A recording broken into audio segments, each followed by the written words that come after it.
စကိုင်းမြို့မှာလူတွေအလုံးကြောက်ရွံ့ရတဲ့အသားစားဘလူးမနာမည်ကြားရရုံနဲ့တင်ထိတ်လက်တုံလို့ဆရာကောင်းတဲ့စကိုင်းမြို့ကြီးကဘလူးမသို့မဟုတ်အသားစားဘလူးမအကြောင်းဖြစ်ပါတယ်။ဇလန်ရဲ့အစကစကိုင်းတိုင်းဒေသကြီးဝက်လက်ဒေသဘက်ကနေစတင်ခဲ့တာပါ။ဒေသခံတွေရဲ့ပြောစမှတ်ပြုနေကြတဲ့သတင်းစကားတွေအရဒီအမျိုးသမီးဟာအသက်အရွယ်အဖြစ်အလွန်ဆုံးရှိလ22ကနေ28ဝန်းကျင်သာရှိသေးတဲ့လူငယ်အမျိုးသမီးတဦးဖြစ်ပါတယ်။ပိုပြီးအံ့ဩစရာကောင်းတာကသူမရဲ့ရုပ်ရည်သွင်ပြင်ဟာကြောက်မက်ဖွယ်ရာဘလူးတရေပုံစံမျိုးမဟုတ်ပင်ပြင်းပြင်းစင်စင်နဲ့တေသက်လှပပြီးတော့အလွန်ချစ်စရာကောင်းတဲ့ရုပ်ရည်မျိုးကိုပိုင်ဆိုင်ထားတယ်လို့ဆိုပါတယ်။ဒါပေမဲ့သူမရဲ့ထူးခြားချက်တစ်ခုကတော့မျက်နှာရဲ့ပါးတစ်ဖက်တစ်ချက်စီမှာဂမ်မီယာဆန်ဆန်အင်ကွက်တွေထိုးထားတယ်လို့မျက်မြင်တွေ့ရှိသူတွေကပြောဆိုထားပါတယ်။သူမရဲ့မိသားစုနောက်ခံသမိုင်းကိုကြည့်မယ်ဆိုရင်မောင်နှမ3ယောက်ရှိတဲ့အနက်သူမကအလက်ဖြစ်ပါတယ်။ပြဿနာတွေစတင်ဖြစ်ပွားခဲ့ရကတော့သူတို့အိမ်ကမွေးမြူထားတဲ့စိတ်တွေမကြာခဏဆိုသလိုအရေးအယောင်မရှိပျောက်ဆုံးသွားရကနေစတင်ခဲ့ရပါ။ပထမပိုင်းမှာတော့မိသားစုဝင်တွေကခေတ်ကာလအခြေအနေအရတကူခိုးထွားတယ်လို့ပဲထင်မှတ်ခဲ့ကြပေမဲ့နောက်ပိုင်းမှာတော့တန်တရားဝင်စရာအခြေအနေတွေဇက်တိုက်ကြုံတွေ့လာရပါတယ်။အဆိုးရွားဆုံးနဲ့အထိတ်လန့်ဆုံးဖြစ်ရကတော့မိသားစုဝင်တွေမျက်ခြေပြတ်သွားတဲ့အချိန်လေးမှတင်သူမရဲ့အငယ်ဆုံးမောင်လေးအရင်ကပါရရဆက်ဆက်ကြိုက်စားဖြစ်ခဲ့တဲ့ဖြစ်ရပါပဲမိသားစုဝင်တွေပြန်လည်တွေ့ရှိချိန်မှာတော့မောင်လေးဖြစ်သူရဲ့ခြေထောက်တစ်ဖက်သေးသာကြံ့ရစ်နေခဲ့တဲ့အခြေအနေကတကယ်ကိုရုပ်ရှင်တွေကလို့ရင်းနှင်းစရာကြောက်မက်ဖွယ်ရာကောင်းလွန်လာပါတယ်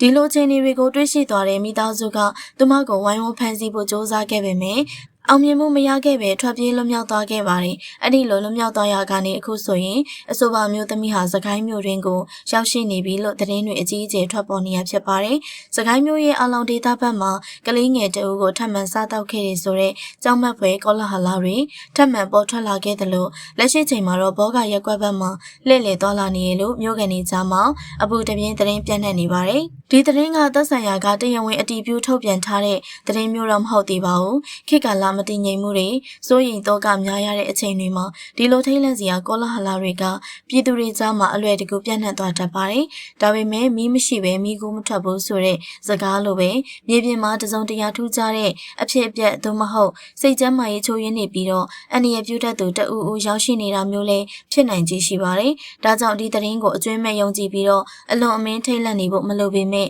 ပေါ့ပေါ့ဆဆအနေထိုင်လို့တော့လုံးဝမရပါဘူး။ဘေးကင်းလုံခြုံရေးဆိုတာအမြဲတမ်းဦးစားပေးဖြစ်တာကြောင့်